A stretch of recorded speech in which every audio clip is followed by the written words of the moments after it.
Hey, everybody. Happy Friday. You are live on Shally's Alley, October 10th. Finally, the fall season, and it's getting chilly. I may even need to turn my heat on at some point this week, maybe. Last year, we didn't have anything cool at all until after Halloween, which was a bummer. But this year, it's definitely getting cooler sooner, and man, I couldn't be happier. This is my kind of weather. I love fall weather. I love fall weather more than any other weather because in spring everything is really pretty, but I am assaulted by the allergies in Atlanta, and there's nothing you can do about it. We're famous for having like a yellow blanket of pollen on everything. And in the fall, I'm not allergic to whatever the pollen is. So, how about where you are in your neck of the woods up in DC? You're in DC or in Maryland or what part of the country Yeah, are you? hey, I'm in Northern Virginia. I'm in Fairfax County. And Oh, you speaking about that blanket of yellow, that's exactly what happens to us. no You way, walk out to really? your car. Oh, your car you have a blanket of yellow dust all It's over your car. It yucky. gets into everything here in Northern Virginia. And I don't know what it is about getting older, Shally, but the older I've gotten, the allergies have gotten worse. The I seasonal know they don't get allergies have gotten better. worse. You'd think that you'd get No. like your body be like, "Yo, I've seen this before," but Yeah. no. Instead, it's like, "Hey, you're being assaulted by this." So, well, folks, for everybody that is joining us, I would like you to meet my friend Liz. And I am going to introduce Liz as the one that got away. Let me tell you what I mean by that. Yeah, before you get, before your husband gets jealous or anything like that. So I was trying to build. I wasn't just trying. I actually did build my dream team at a company, and Liz applied for the last role that we had open on my team, and I was really excited. And I did everything I could to try to get her, but I couldn't snag her. So she's the one that got away, and she left for something else. Better job, I'm sure. I hope anyway. But ever since then, I'm like, I want to hire this person because I just wanted to work with you, like totally. So I never had a chance to work directly with Liz, but I did interview her. And do you remember? Well, I don't know if you want to share this. If you don't want to share this, go ahead. But do you remember what I told you during the interview?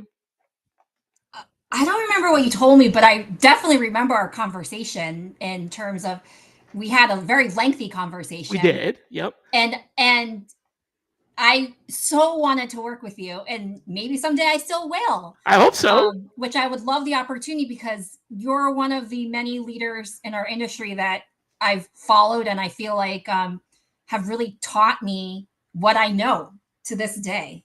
Oh, So it's true, very true. well, thank you. I was just super excited. Do you remember a little bit about the conversation that we had?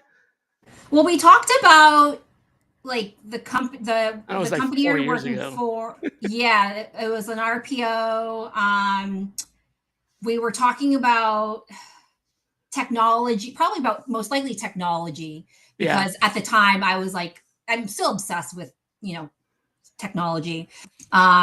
But I was probably just really getting into it back then. Right. It Probably was a really little bit excited to early. tell Yeah. you about it. I Right. probably You was had talking just about started TikTok. learning. The first time I tried to hire you for a different job, you weren't quite ready for that job yet because it was very early. You had just started, like you had just found sourcing was your sort of direction. And then the second time I called you, it was a lot more. Yeah, it wasn't the company used to be an RPO, and Okay. I started my own product line and it was basically a solutions consulting firm for sourcing, and we were doing some really advanced stuff with automation, which lo and behold, back in the day was like Power Automate and things that were a little bit more or headier, more technical. You needed to know a little bit of scripting and stuff like that. But I gave you some tips and advice on that. I spoke to every candidate that expressed interest and completed the application because the application wasn't easy.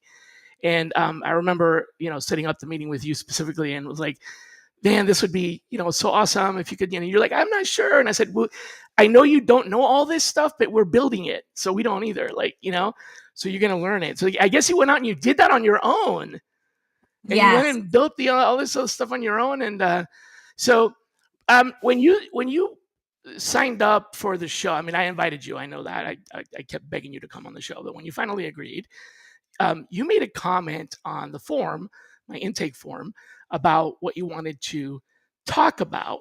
And it caught my attention because, again, when you applied for the job, it was the same I got the same sense then that I got now. And that's one of the things that I think is really engaging about you're always your joy, like your joy everywhere you go. And when you filled out the form, you said you wanted to talk about the power of just getting to know people. And what was the other thing you said? The power of getting to know people and being forever curious. So the being forever curious is like that to me. That's me. Have you ever done Clifton Strengths Finder or any of those things?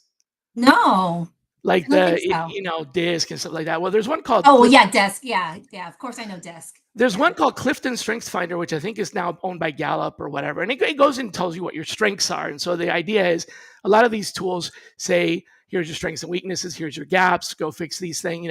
But Clifton Strengths says, here's your strengths, play to these strengths. Well, my number one strength on the top of that stack, where it says all 5 of these are equal, of course, they have to say that. All 5 of these are equal, but the number one is the one that you exceed the most. And for me, it was input, which is, so we have this same thirst for curious, we just have this input need, right? And that you put that in the intake again, it's like the third time I'm getting this from you. I want to dive into that. Tell me about this thirst for knowledge, or is it just curious? Where does this come from? Who's lit your fire Yeah. for that? I probably have my parents to owe that to. And I don't know if it's necessarily a positive thing, because the way I grew up, it's just they were always questioning everything I did. Why do you want to do that? Blah blah blah. It's the Asian parents, so it wasn't always a positive. Sounds Socratic. The Socratic method. Yeah. But so what happened was, as I got older, I applied that to everything: education, relationships. I just remember in college, I was never like the nerd or the know-it-all for sure. I was never the know-it-all. No, but the curiosity is your superpower. But the one that got me was I wanted to know more because I needed clarification. If something didn't make sense to me, you bet you I would raise my hand. And it was like that all throughout college, every job I've had. I even got reprimanded for it one time because for being curious. No. Yeah, well, a couple of jobs ago, I'm not going to say which job. They didn't like my communication style of being forever like, okay, I understand we're doing things this way, but why? But can you explain to me why? Like, I understand, but let's talk this through. And it was seen as not very positive. It was a smaller company, and I think just I know where that comes from, and for what it's worth, the way around that is so it comes from I have the same thing, and this is the feedback that I was getting, and so I hired an executive coach and I worked on it. So the way I've managed that is, instead of, can you tell me why we're doing it this way? Which to you sounds like, I really would like to know why it's done this way so that I can understand it. But to them, it sounds like, man, y'all are stupid. Why are you doing it this way? Which is not at all what we mean. So instead of that, you say, can you walk me through how we got to doing it this way? Were there any other, options that were tried? What other options were tried? And again, I'm just trying to understand, as opposed to Why Yeah. are we doing it this way? Because Yeah. that sounds like we shouldn't be doing it this way. Anyway, so you got Yeah. reprimanded for that. I get it. That happened to me too. Not exactly a reprimand, but more Yeah. like And you probably took it feedback from personal. my You're like, 360. yeah, you mean it's hard not to take a person. You're like, because Right. in your head, I you didn't know mean that. otherwise. You're not trying to. But you know what? I've had some really great leadership in the years since who have told me to embrace it, embrace it. That's who you are and move. So someone told me that. Yeah, just They're reframe the question, basically. right. And someone's opinion is not the opinion. So where I am now, Unless I it's have your. to I'm just kidding. well, now I'm at home. But the company I'm at now, Warner Brothers, I have to shout out my manager. She is amazing. And she supports that frame of thought, just like Forever Curious. And she knows how curious I am. I'm always asking questions. And in my head, when it comes to our jobs, I think people who are in the sourcing field, we all have a quality of wanting to know more Mhm. and never being satisfied. I'm never Not satisfied. I always satisfied. feel Yeah, like that can't there's be it. always something right. There's always something else. Like, I can't this job's really hard. I understand it's hard, but there's someone out there. Like I embrace that challenge. And there's always a different way. And I think that's where my curiosity comes into play is how can I think outside the box? I just naturally think Mhm. there's something, what else can I do? And that's just what drives me Yeah. internally. I think that's a big And it differentiator between a sourcer and a recruiter is the recruiter is a systems thinker. They've got things that have to be there's gates that have to be passed. There's if you're going to interview people, you need to interview them all in the same manner so that it's fair. But with sourcing, we're not a systems thinker. We're more like you said. We got to find a way around it because the regular way didn't work. So we're the alternative. By definition, I think that comes with a big degree of curiosity. Yes, exactly. And I call it myself as following the breadcrumbs Yeah. because you meet somebody, who might know someone else or might be connected to an organization or, you know, that can just kind of spider and bring you to what you need. It might be a little bit slower to start, but it's so worth it once you get started. Once you plant that kind of seed and it starts growing, um, it's definitely paid it forward. I'll tell you one thing when it comes to the curiosity is um, that's basically how I got my job now, where No. I'm at Warner Okay. Brothers. So not maybe not so much a curiosity, but like that spidering effect and relationships. I Uh-huh. think I probably shared with you in the past, um, strengthening those relationships are really part of our jobs, right? Um, and years and years ago, before the pandemic, I got involved. That's when I got involved in SourceCon, and Hmm. I met you at HRTX, and all these leaders of in our industry now, who I learned of back then. I've been following throughout the years, and one of them, Batman, as everyone knows him. I connected with him and his Discord page. So I followed, his Discord channel for years, and I was on there for education, teach myself, and just to network. And that's really like one of the things that opened me up to a lot of other leaders because you could follow them and see conversations and discussions. And quite honestly, I think that's the best way to learn is just by following what are the people talking about, what tools are being used. Anyways, someone posted a job in there, and I reached out to them because we had the mutual connection and started interviewing. And that's basically how I got my job at WBD right now because she was a recruit, like a manager here. And it's just because we had the mutual connections. And it's just the power of relationships. It's beyond powerful to say none the least. Yeah. And I think people underestimate that and they underutilize that. But really, I think it's gotten me to everywhere where I've been how I've gotten to where I am now, essentially. Curiosity and just kind of the relationship building. Yeah, Even though, exactly. some people, I mean, in the sourcing field might believe that you only do the front end of the process and you're not really kind of connecting with people necessarily. And that's the part of our job that is research. But it's like, you can say the same thing in recruiting. In recruiting, you can treat it very transactional, apply for a job and, just move the application through. Or you can treat recruiting with compassion and genuine networking. The same thing with sourcing. So I don't think that it's necessarily in the nature of sourcing. That's more in the nature of you. But you put that curiosity together with that um, connection, and it's builds.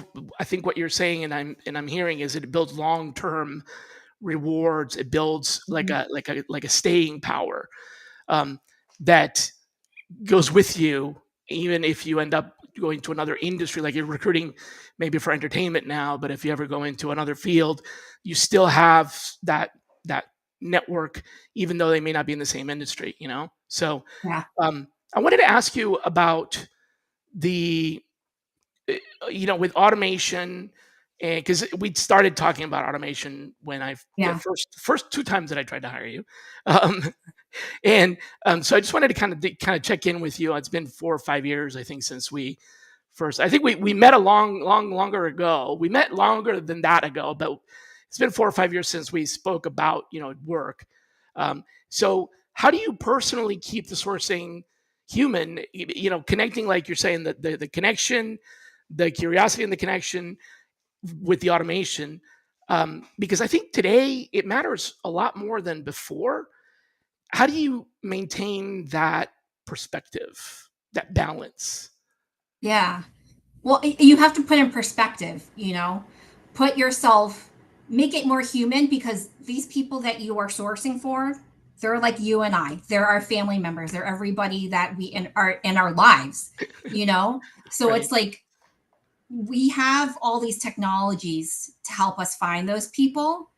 But in my head, I just think about, well, what if that was me? How I don't want that person to, I don't want to come off in a certain way. I keep it human by just making them feel like they can trust me, making them feel like they're talking to a real person who's understanding what they want in a job, or even the hiring manager, what their pain points are. It's humanizing everything just conversationally.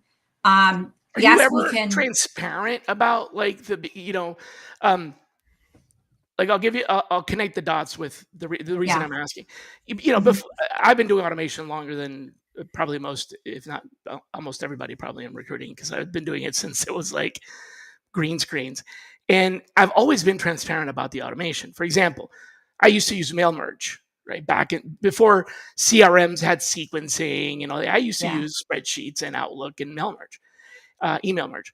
So what sometimes people would ask, hey, is this a form letter or this, because Oh, I back see. then there wasn't Yeah. a lot of personalization options. It was just Excel, you didn't have a whole lot. And I would be like, I would reply back right away, and I would be honest, but yes, I use a template, but I customize my messages. So, rest assured, it's me sending it and I'm receiving it and I'm replying right away. But I do use a template because otherwise it would take too long for me to basically repeat a lot of the same, stuff back and forth. And I'll Yeah. even be transparent when I reply back, I'll say, even when I'm replying to you, I have templates. Like if you asked me a question about this or that, I would have, quick parts in my Outlook and stuff like that. Like I use technology, but it doesn't take away from the fact that it's really me saying that, and it's not automated to the point where I'm not there. Yeah. So I get what you're saying now. So we use Hire Easy, which I've grown to just I love Hire Easy and their drip campaigns. So I do the drip campaigns, and I'll message a number of people. Mhm. But what I do, I make sure that every person that I've created a project, everybody in that project has something common that I can speak to Okay. in the messaging. Yep. So even if you're mass messaging for some of these There's tech a roles, connection. yeah, there's still that connection no matter what. Yep. And then you mentioned whenever someone responds to that campaign that I've done, I have magical. I use magical, and I create these templated phrases. So whenever I need to respond to someone's question, I don't have to type it out. I just do the little phrase, and Right. then boom, like right there. Yeah, that's the same as But it's my click-funnels words. and It's yeah, but it's it's your still my that's right. words. It's still my words. Like it's how I would react to someone. But it saves me time and energy from having to type that out and write the response. It's there. Are you So transparent that's about that, or what, or just when they ask? if I'm they just ask, curious. totally. I've had Okay. people ask me like, oh, Yeah. because I always ask them, oh, what prompted you to respond to me? And they say, oh, you really spoke to me, or your email resonated with me. And I usually thank them and say, yeah, thank you. And then they ask me any questions about it. I'll say, we do use part of my job as there are tools available to us to message people. And so I kind of keep it vague, but I do tell them, we have tools available to us within our jobs that allow us to message a number of people. I'm always transparent. I don't see the point in hiding things. I've always been that way. Obviously, as long as it's to a degree, can be situational, of course. But yeah, I don't see why hide things nowadays. Everybody knows, there's Right, chat. exactly, Everyone's using there's ChatGPT. Everyone's using yeah, technology. If you're not, I'm sorry. and just yeah, don't doesn't You need to need to hide it, be. You right. need to catch up with us. Yeah, yeah. Um, but yeah, I mean, there are ways to humanize automation. I think it's just a matter of how you use it. It can be scary for those who aren't familiar or aren't using it. You can easily, be too scared and have negative thoughts about it. But I think once you're in it, you realize, oh, it's not. I Yeah, can tailor this, you can, and because I absolutely, can yeah, tailor it, yeah, that's how you humanize in and it. it's That's how you easier than humanize. ever to tailor, honestly, Oh, totally, nowadays, yeah. exactly. Yeah, yeah. So, yeah, that's what I was thinking. Now you've built some sourcing strategies, um, in, AI, in the AI space, in public Mhm. health, creative. I think at Warner Brothers now you're working sort of on the, Doing a you lot of know, technical right now. technology and Mhm. yeah. How do you, tailor your relationship building across different industries? Is your relate is what we're talking about the same any industry, or are there specific things that you tailor when you switch from Oh, yeah. tech to yeah? What it was? Tell me about that. Yeah, totally. So I've supported the tech folks and I've supported design creatives. They're very different groups of people. Creatives, you talk to differently. Technical people, they respond better to data, analytics, like facts. Whereas it's very much more subjective when you're supporting, the creative realm. So I change that. I alter it. So with the technical ones, it's pulling market data, talent mapping to really get them to see the facts and where the talent is in the market, how they're going to attract them, using tools that will help you figure out the best time of year to hire, even. So just using numbers and data to support that resonates with the technical side of the folks that I'm Okay, supporting. right. Whereas like right now I have multiple creative roles, but it's more subjective and it's more of I gain the I build the relationship by getting them to understand. I get their vision. I get what their goals are. I get their excitement. Like I tune in and I think and I'll speak to this because I think it helps across the board for any sourcer is you match the level or you match the personality of the person you're speaking to. So the hiring team, you kind of match their energy. Okay. It gets them So to even as a feel sorcerer, you're getting comfortable. to know that. Yeah, you get them to feel Yeah. comfortable with you and open up. And same thing with the technical side, whatever industry you're sourcing for, I think a key thing is just understanding how to match them on a personal level to make them feel like you not only hear them but you understand them and that kind of I don't know how you, there's a word for it. I can't get it, but like matching their energy, and it goes a long way. Yeah. And I think that's how I've been able to really relate to such different groups of individuals that I support here, and anywhere, any job I've been at. Yeah. That's interesting. Uh, So do you interview more than just the hiring manager then? Like do you also talk to the oh, interview panel and you know what I'm saying? no, I don't talk to the panel at this where To I kind of am get to now, know what but we're talking about. I in the past I have talked to the teams, like gotten to know the actual teams. Like when I was in person, my last in person job, I was able to just walk upstairs or walk to wherever the team that I support, say hi. It's a little different when you're working remotely. It's hard to kind of do that, and then especially when you're working for such a large company where people are just spread out all over the country. It makes it tougher. But I will say, because of things like Slack, Teams, Zoom, like all the options that we have to communicate does make it easier. But not here, but at past jobs I have where I've been able to just like talk to not just the hiring manager, but the people to get an idea of. No, I'd say I've done this here. If it's just a role that's brand new, let's say, or a skill set that I'm not familiar with. One strategy is getting to know someone who's actually doing that job on the team. Oh, okay. Yeah, like I have when I started in the beginning of the year, I started supporting this one our tech division, and I did reach out to people, various people on the teams, just kind of not really shadow, but to get an idea, a sense of like a day in Understand. the life, Yeah, a right. day. Yeah, and I think that really helps when you talk to candidates. It gets them to realize, oh, like I get You it, know and them. to The trust next you, team, because right? people are so skeptical now. You have to That's really be able true. to Yeah. hit on that. I If get you that a don't lot. understand, Yeah. yeah, I mean, why would a candidate speak to you if you don't If you understand, don't know if the it company, the team, the job, exact right? yeah, exactly. Yeah. So it's a situational thing. Some things, it's not necessary. Some roles it's not necessary, or in some skills it is. It is. Depends on where you're strong, what you're I strong think, in. yeah, it matters, especially it matters when you're recruiting at a certain level.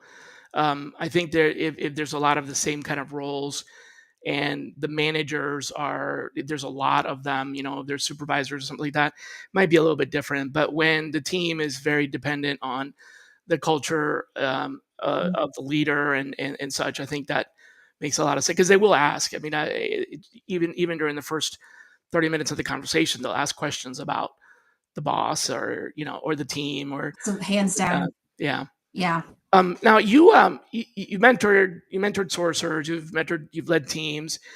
Are are you teaching others to be curious, and is that possible? If so, how are you So teaching them to be curious rather than yeah, just task list? yeah. I hope so. I hope I am.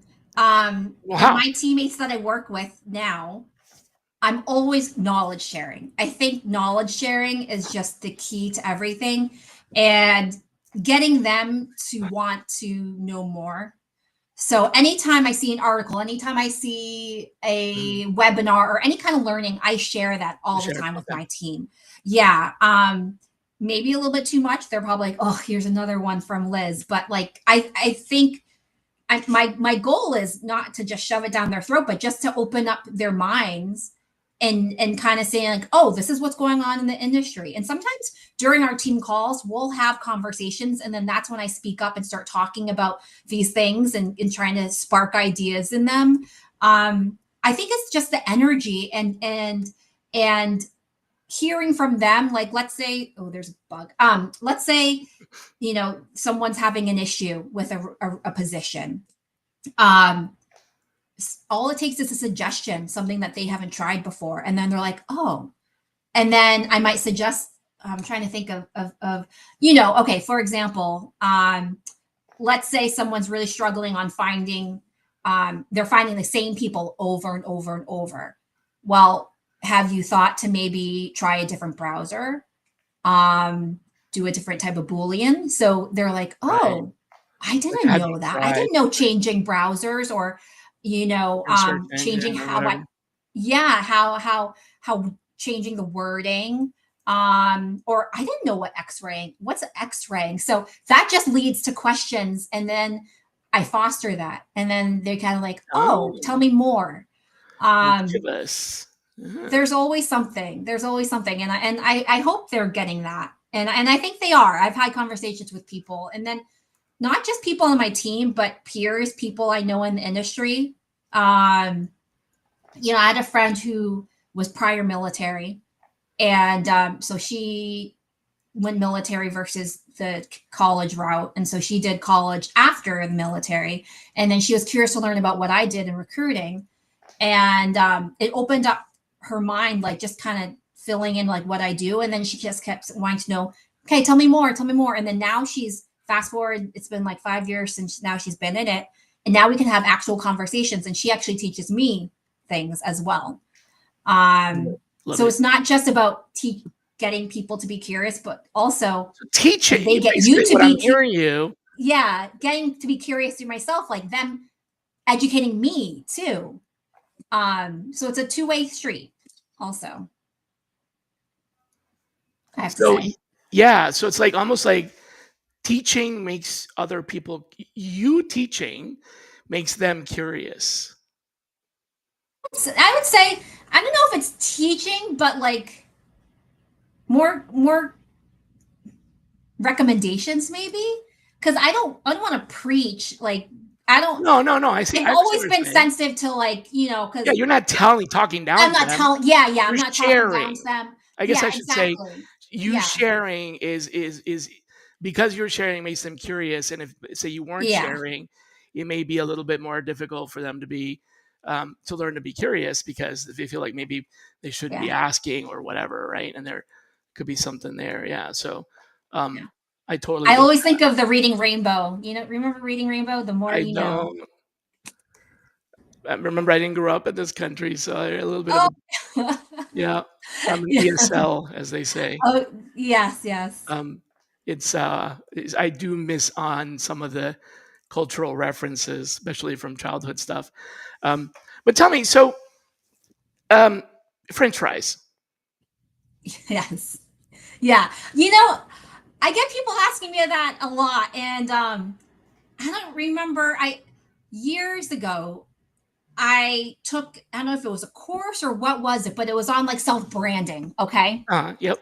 and I was thinking to myself, what is something that I love? What's something that I can do to stand out? And one day, I was like, oh, I was looking through all emojis, and I was like, oh, a French fry emoji. Oh, that's cool. I love, because I'm obsessed with French fries, and Okay. Okay. So um, there's that. All right. Now I yeah, yeah, I'm okay. obsessed with French fries. I actually am a weakness for McDonald's, so I do love my McDonald's, and their French fries. French fries. Okay. And so I'm getting the theme now. I think originally I might have put in my bio at one point something about French fries, and then over the years it's evolved, and I keep changing it up on how it's phrased, and like how I Okay. include that somehow in there. I think it But was great then, sourcers are like French fries, timeless classics, best oh, when seasoned with innovation. yes, yes, because it really is. Seasoned. I mean, Call me every seasoned. um yeah, I mean, every fry is different. So every person is different. Like everybody's different that you talk to. And that's just like French fries, but no, it's just something I'm obsessed with them. My stomach could be so full, and I could be like disgusted with myself, but if there's fries, I'll eat French fries. them. Like, But see, I I'm thought more it of was a like savory person than sweet. So that. Me too, I'll for eat sure. I'll eat more salty and savory things like till I I pass do out. remember that about you. That's true. But you know what though? What I was thinking, and I thought this is what made me think about French fries from our past conversations, is um, it's kind of like the humble fry, right? The potato that fed the world during famine, and so it's kind of a very modest food. It's not fancy. It's not expensive, but you can do a lot with it, you know. So it's a very it's like I see the connection to sourcing, because you can do a lot with French fries. You can make just regular crispy, you know, McDonald's fries. You can make garlic fries. You can make aioli. You can make truffle fries. You can make poutine in Canada. You know, the gravy with Mhm. cheese. There's so much you can do with it, and it's all about how you prepare it and season it. But at the center of it, it's still a stick of potato. Basic, yeah. Yeah, and so there's just so much you can do with it, and it also reminds me that everything that is modern, everything that is built upon, has at its center a French fry, right? Like you look at these modern technologies, whether it's Seek Out or Hire Easy, or whether it's Juicebox or Proven Base, or you know, it doesn't matter what the technology is. All of it started with a French fry. It's still a French fry. Nobody's come out with another food that is better than that at doing the thing that it does. It's not like, you know, asparaguses make better French fries, or you know, Yeah. sweet Although potatoes don't make a zucchini zucchini fries, fry is actually maybe, pretty good. I but have it's to say those are variation. pretty It's good. not, Yeah. you know, Yeah. it all at the center of it. It all came from, let's julienne some potatoes and flash fry them, and everything else is layered on top of that. Even if it's Exactly. really good in a, you could sell 30-cent French fries, or you can sell $3,000 French fries. Still French fries. Mhm. That's kind of what I Inside, the was thinking. base is still there, Yeah, base is and, there. I never thought of it that way. Thank you for bringing that to my attention. I never thought of it that way. To me, it was just like, Very I love French fries. utilitarian. I'm gonna, you know, just let people know who I am. I'm a sorcerer who likes French fries. That's just it's me. I will say what you see is what you get. There's no hidden Was it good? layers. Yeah, there's no hidden layers. I just put it out there. People good way for people to get to know me. It's a good I feel like it's a good icebreaker because people ask me like, what's up with the French fries? And or It I'll meet works. people at an event and they're like, "Oh, you're the French fry. You have the French fries on your profile." I'm like, "Yeah, that is me." So it's definitely become a what's it called? Calling card. Something people recognize me by. I could see you at a conference handing out French fries. I totally would. You know what? At my wedding, we had French fries handed Of out course. as a late night, like after every like when everything was settling down. We fed people milkshakes and French fries. Oh my God. Why wasn't I Yeah, invited? that was way before I even met you. Well, actually, I might have met you, but I don't know. We met a long time ago, but yeah, so getting into kind of overtime here, bonus question. yeah. If sourcing were a reality TV show, what role would you play? Do you even watch reality TV or not really? The closest thing I watch are probably like the cooking ones. Okay. To be If honest, sourcing yeah, were a cooking show, yeah. what role would you play? I would probably be one of the judges. To Yeah. be honest, yeah, I would probably be one of the judges because I get to taste everything and Okay. eat everything. Yeah, and actually, I was talking with friends the This other couldn't be day. more for you. Literally walked right into my. You set me up. I can't believe I switched on you and you set me up anyway. So you're going to be one of the judges, right? So Yeah, now the follow up to that is, which tool or tactic would definitely get voted off by you? Like if you saw the competitor doing that or using that sourcing tool, you'd be like, out. so it's two. I think it's twofold, and I know I mentioned this about mass messaging. Yep. So mass messaging could be great. Like you can message a number of people as If you long as you're being segment smart correctly. about it. Yep. Segment. But how many times have we gotten messages? You've gotten it. I'm guarantee everybody have gotten these spam messages that make zero sense.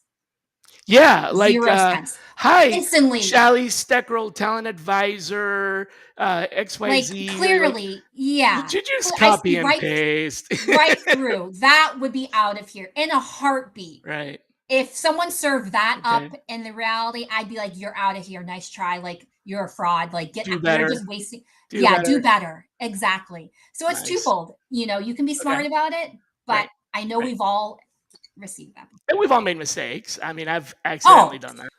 of Uh, course. We could have a whole session on mistakes made from just mistakes we've all made, but learn from, hopefully. I try to learn for the most part. It might have taken me twice to learn a lesson or two or four Hmm. or Yeah, we're thrice. human. But We're all human, right? We're but human. ultimately, I learned the lesson, even if it pains me, and I might kick and scream. But I will definitely apply it, which is what has, I think, consistently made me. Um, it's consistently led me to refine and improve my processes. I always do two things when I'm working on a whatever it is, sequence, experiment, a test. Usually I run a pilot first. Like I'll do small scale. I'm not going to go into something and go, let's do 1,000 candidates. But I usually do two things. I'll iterate. So I'll always A/B. I'm going to do this way and then this way. So whenever I do a pilot or try something new, I try two ways and then from the pick one from there. And then the other thing that I keep notes on this, like I record it so that I can go back and learn what were the results and stuff like that. That's how the mission control came about. I was using mission control on a project and somebody else was like, "What's that?" And I showed them and then it just kind of like from there it just became, you know, everybody wanted to use it. It's nowadays a little out of date because it's a Google sheet. But back then it's all that we had, right? And so I track it, A B testing and tracking. And then the second thing that I always do is I go back and I evaluate like a postmortem on it, right? So if I did an A B test and I just, kind of gut checked it and didn't do anything else with it, then I didn't really learn. Sometimes I'll do an A B test and I'm 100% certain it's going to be A. Like I did this with, there was a project that I was doing for Spark Start and they wanted to test video in outbound. So outbound video, not we know that video on landing pages converts. We know that when jobs have video, they are much better at converting more accurately. Fewer people apply, but more qualified. We've known that for a while. They have evidence for it, but they didn't know. They wanted me to find out if this also worked when we were reaching people out to people. So we're sending them a link, and they're going there. And I totally expected a certain thing to happen, and that was my hypothesis. And then I tested it, and then I went back and did the postmortem long after the results were complete, and I was shocked to find the opposite of what I had expected.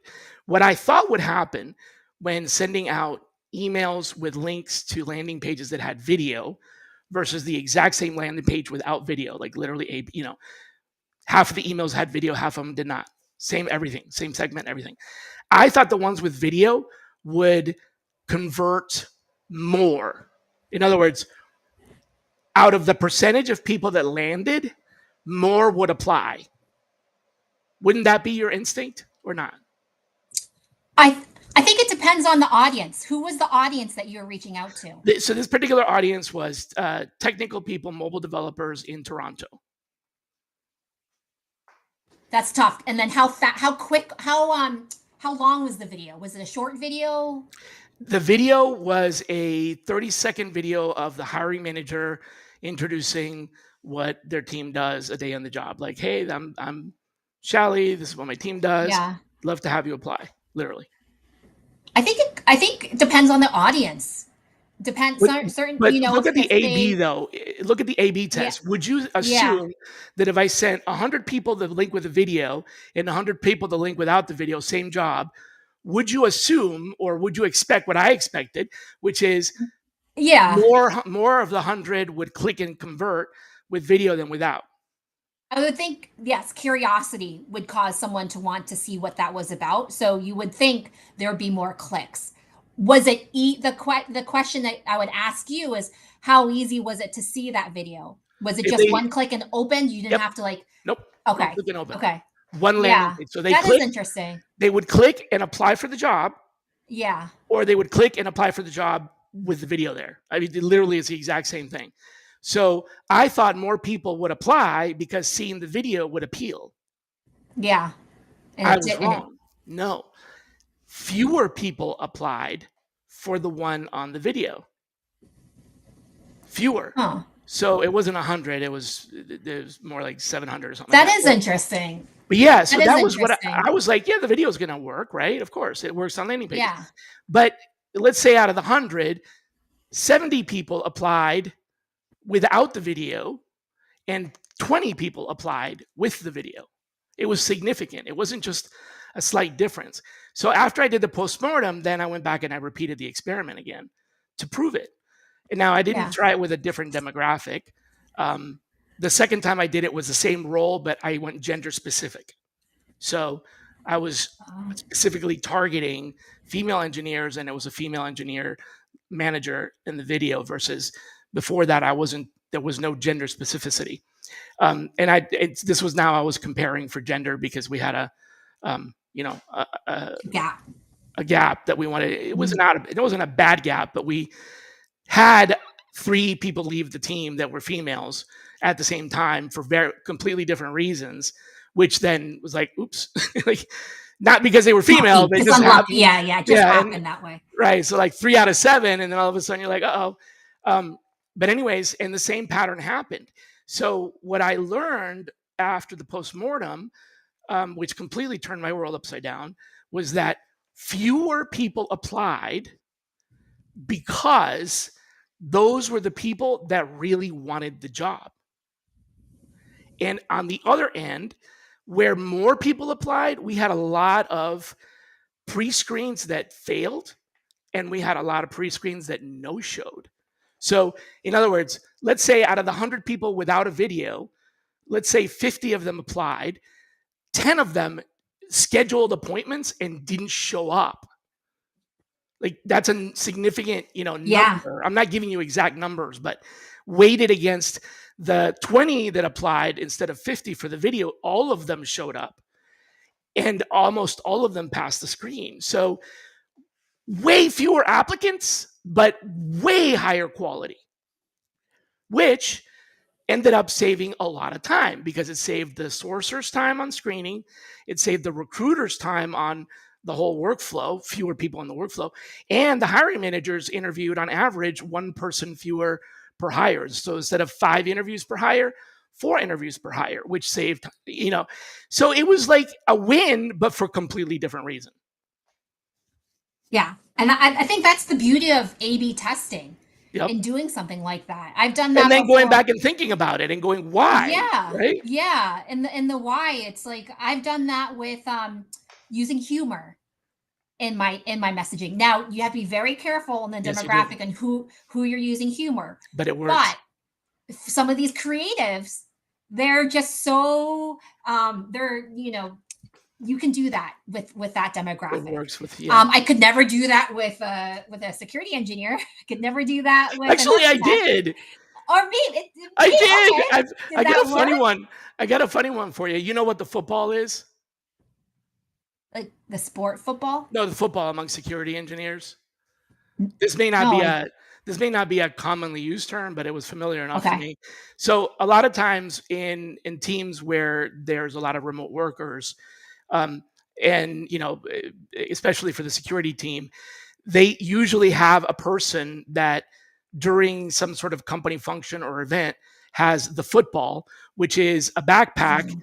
with a toolkit in it that allows them to rapidly deploy in a security breach incident with access to the things that nobody normally has access to.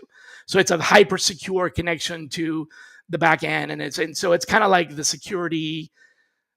It's a big red backpack that they carry around Mhm. so that anybody knows where they are at all times during an event or something like that. So my email message said it was the subject of that. It was I'm not quoting exactly right. It's something like, um, "Do you love all the attention you get when you have the football?" And that was the subject. It was something like, "Do you like the attention when you have the football?" or something like that. And people, it was specifically targeted at 24/7 situations right?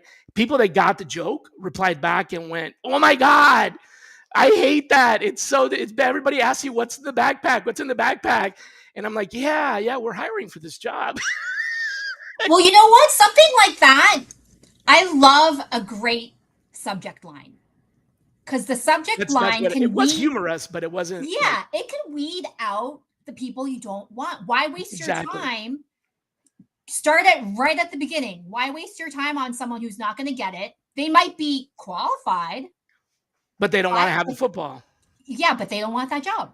They don't want the So football. Yep. something like that, I've done that when it comes to when I'm looking at the portfolio or website of something that someone's done. And I Oh, don't remember what the subject line was, but something about Oreos because someone did this campaign on Oreos, and my subject line was that, and I boom guarantee I got a response. So I think if your subject line is speaking to the person you want, and obviously it's hard. We can't tailor every subject line to every person all the time. But on some of these really niche roles, these really difficult ones, you can take that time and you can really speak to your audience. And then it just weeds out, it's self-weeding, essentially, self-weeding. And that's what you did. And then that's what I've done for some of these creative roles. I'm gonna look yeah. that term up though. I'm gonna see, maybe I'll do some A/B testing on my own and see if that's something that gets me some of the folks that I need. Yeah, it's related to it's related to the backpack that they carry, and Yeah.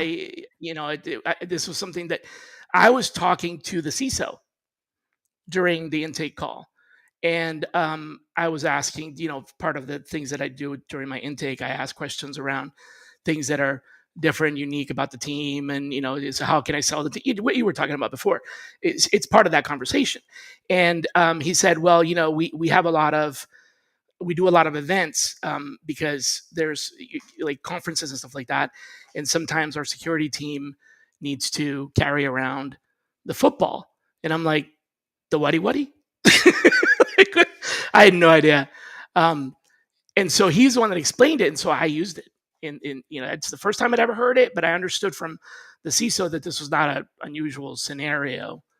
Um, See, and you're in talking back to your curiosity, you wanting to know Yeah, what that was. You followed the breadcrumb and then you use that. It all ties yep, back, like the curiosity. Every conversation that we have with someone can lead you to something else. Never not think about the conversation and what you can necessarily maybe not get out of it, but how you can use and further whatever you need or wherever you want to go. It's so small. It's just that one thing, but it's so big on the other it's really hand. And targeted, and I and I really and targeted. I and you can't teach that though, Shally. I don't you can't teach that. Some people just don't get that. But when you Mhm. do, it's really amazing. Well, I don't know. Yeah, I guess I kind of arrived at that, but a lot of A/B testing. Well, we're getting pretty close to running out of time here, and I always ask two questions at the end of the show. Those two questions are, first of all, before we go any further, I totally forgot. So much fun that I totally forgot to put your link up there. So, Oh folks, yes. if you want to connect with Liz, this is it. Literally couldn't be any easier on LinkedIn. Liz connects with two N's. Yeah. So please I wish I connect could with put an her. And emoji there. also, yeah, you could. What emoji do you want? French fries? I would be French fries, totally. Yeah. You want to do French fries? Okay. Let's see if I can make that happen for you. Oh yeah, I can. I sure can. Look at that. Did it reset? Oh, love it. Yes. There you go. Yes. Awesome. And of course, I would be a fool not to tell people about my AI browsers guide. So this is a free toolkit. Download it and learn about AI browsers and all the different things that you can do with them. This is not chatbots. This is AI browsers. There's some serious risks, but there's also some serious rewards. So please click on that. And last one, subscribe to the show. Don't forget to subscribe to the show because if you don't subscribe, you will miss out on all of the podcasts. Okay, so now I can ask you the last two questions. Number one, who should be our next guest?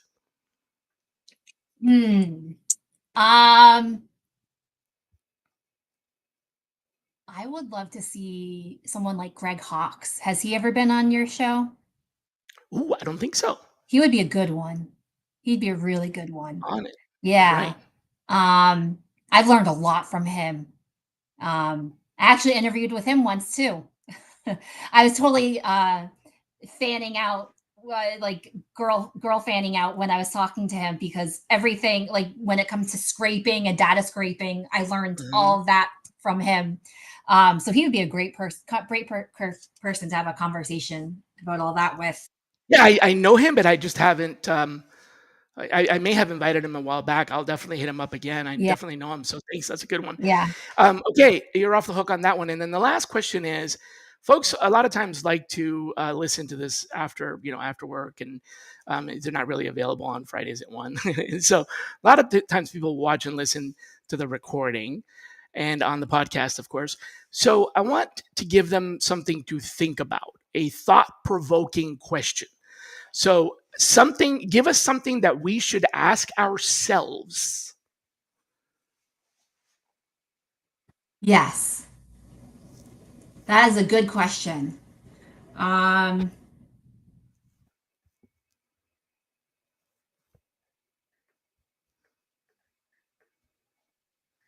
why? Maybe something to do with. That is a really good one, Shally. I'm a little stumped in that. It would have to be something about the why and uh, thought provoking. That is a good one. What is something Take us. that what's something that resonates with you naturally? Well, I want to tie it back to, how are you a French fry? Oh, How are that. you something that can be seasoned many different ways and used differently, and and almost like adapt to the environment? You can even have sweet French fries. You can Yeah. have spicy French fries. You can Um, have, well, I can easily get overly salty. oh yeah. Well, I If you was talking get about the that, audience if you asking get themselves, how do they like a French fry? Yeah, I got that. that. I got that. um, Call me spicy. yeah, yeah.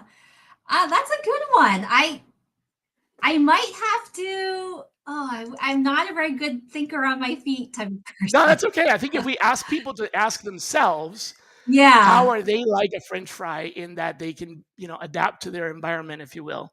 That's yeah. pretty darn What good. So what I what think we kind can of leave it at that. what kind of tools would you want to master?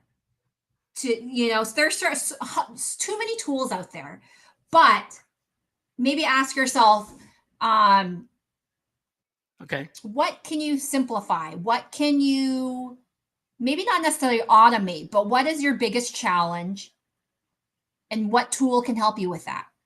What tool can help you with that? Think of it like Yeah, like solving the what's problem your of, pain point? Like exactly what we do in our intake calls. You know, ideate something, a exactly tool that, even if it doesn't exist, what tool would help you do it? I like that. what would you Okay. like? I like it. Let's do And that. because We're going with that. we get inundated, it's hard, but just if you just focus on one and start there, you'll be surprised how far you get. You got it. Yeah. Well, thank you so much for being a guest on the show and taking time off your schedule for that. Yeah. Um, Thank you for Folks, having we will me. see you at my, yeah, say goodbye to everybody. Bye, Sorry about everyone. that. Thank you for Yeah. listening. Thank you. Next up, we have Brandon Jeffs from. You've seen him in, he's got his own podcast and everything, so he'll be coming up next week. Hopefully, we'll see you back here. Don't forget to subscribe on Spotify and check out Liz Connects on LinkedIn. Be kind to yourselves, everybody.